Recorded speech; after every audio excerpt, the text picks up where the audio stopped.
இந்த கேஸ்ல கில்லரை விட சிஸ்டம் தான் பெரிய கல்பிரிட்.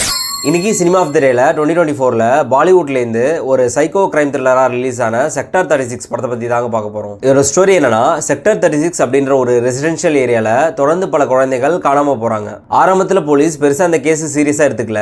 பட் போக போக ஒரு இன்ஸ்பெக்டர் இறங்கி இன்வெஸ்டிகேட் பண்ண ஆரம்பிக்கிறாரு. இன்வெஸ்டிகேஷன்லாம் தெரிய வருது, இது ஜஸ்ட் மிஸ்ஸிங் கேஸ் கிடையாது, இதுக்கு பின்னாடி ஒரு சீரியல் கில்லர் இருக்கான் அப்படின்றது. இது ஜஸ்ட் ஒரு சீரியல் கில்லர் படமா மட்டும் இல்லாமல் சொசைட்டியோட டார்க் சைடு அண்ட் சிஸ்டமோட ஃபெயிலியர் பற்றி பேசுகிற ஒரு கிரைம் த்ரில்லர். ஃபர்ஸ்ட் இந்த படம் உண்மை சம்பவத்தை தழுவி எடுக்கப்பட்டது அப்படின்றதே நமக்கு ஒரு பெரிய ஷாக்கிங்கா இருக்கும். 12th ஃபெயில் விக்ராந்த் மாசே சைக்கோ கில்லரா இந்த படத்துல பண்ணிருப்பாரு.